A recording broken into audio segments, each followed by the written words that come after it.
Oh, it's on. Oh, it's live. Hey guys.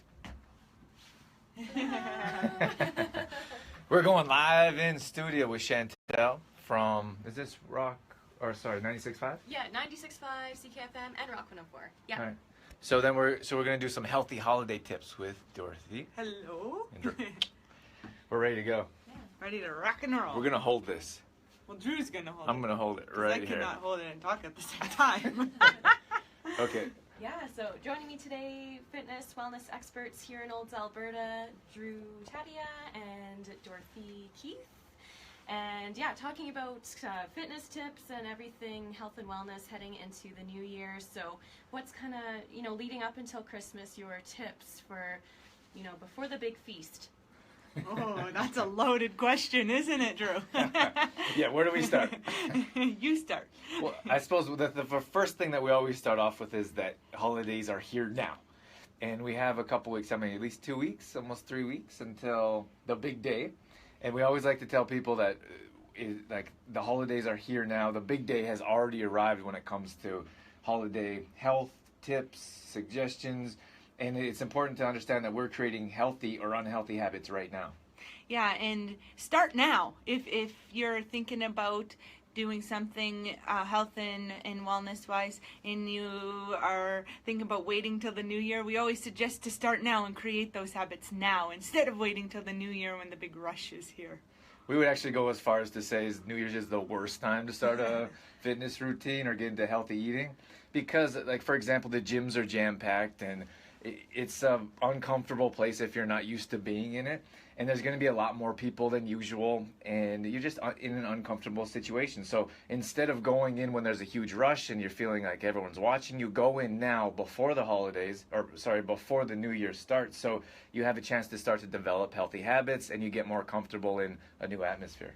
And if you already have a great routine going on, you've already established a workout and fitness routine, keep it going. A lot of times we're like, oh, I'll take a break for the holidays, but it's the time that we need it the most. Where a lot of times we're having extra drinks and foods that we're not normally consuming, so we need it the most at this time. So keep doing what you're doing if you have a routine in place.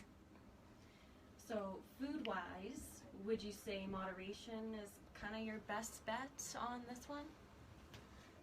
Food-wise is that's a tough one, because there's so many unhealthy treats. We're going to friends and family. We're in a situation again where we're not really used to. We're probably not comfortable. So I think the best thing that we can do is understand that these habits that we're creating now, especially 2-3 weeks out, are things that all accumulate. It's not just one day. It's one weekend. It's one evening. It's one afternoon, and it just continues to carry on from day after day, and we're creating unhealthy habits, we're accumulating body fat, we're creating unhealthy habits. So I think it's important to understand that it's not just the one day when it comes to nutrition, it's everything leading up to, including. Yeah, and I think it's important too to make small changes or small steps to improve. There's so many treats around. For example, we just did a healthy baking workshop teaching how to make some healthier Christmas treats. So find some recipes and find some ideas to try and make some of your own things a bit healthier as well. Sounds good. Yeah, always things you can maybe swap out to make a little bit better but still tasty. Yeah, absolutely. There's all kinds of different suggestions, and Dorothy's fantastic about using alternative recipes or ingredients.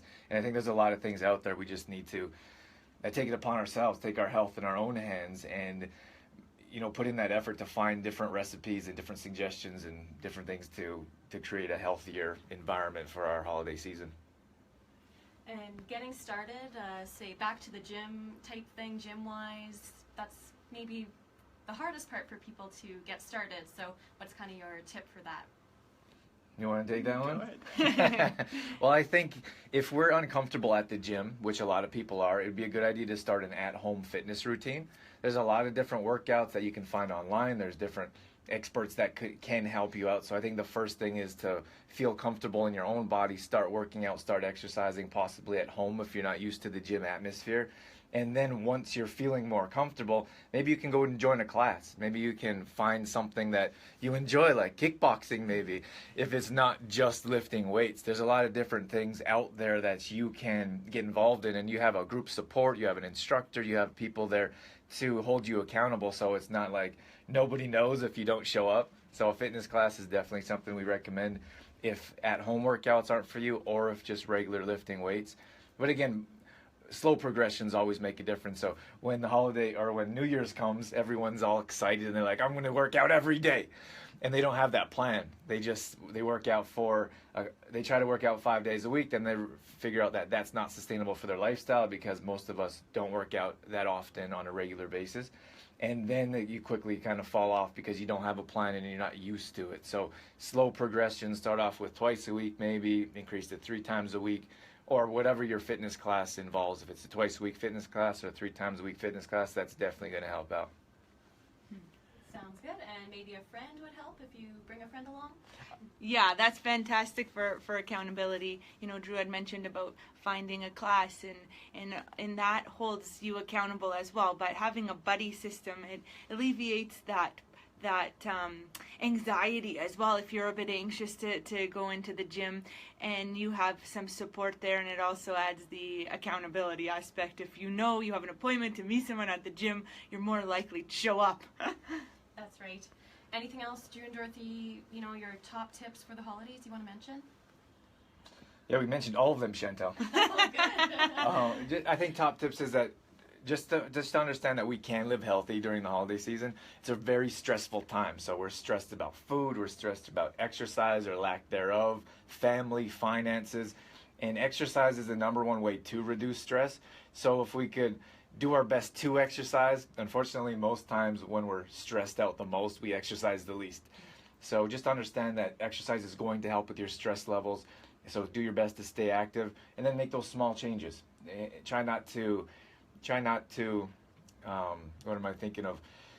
Try not to do everything at once, because that, I kind of feel like that's a mistake in many different realms. If you try to do everything at once and you fall off, then you have nothing to hold on to. So if you take small sustainable steps and move forward and progressively towards your goals, then you can feel accomplished at the end of the holiday season.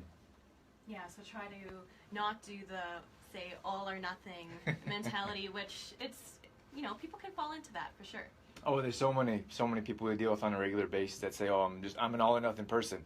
And Dorothy and I have found out through our coaching and through our clients and members that just doesn't work. Yeah, I like to say, well, how's that working out for you? And usually it's not great, right? If you stay away from that all or nothing method and you take small steps, that's probably the best way to go about it. And if you end up falling off completely, if your plan doesn't work out, if nothing seems to work properly, just try to let go of that guilt, because usually it's 1 day, maybe a 2-day thing. But if we hold on to that guilt for weeks on afterwards, for weeks or even months, it's crazy how long us as human beings hold on to guilt. That we carry that guilt does more damage to our body than the actual action. Well, awesome tips as always, Drew and Dorothy. Thanks so much for coming into the station today, and thanks for having me on Facebook Live. That's awesome. And yeah, have a good Friday, everyone. All right. Thanks for having us, Chantel. Thank you very much. Thanks for watching. Take care. Bye.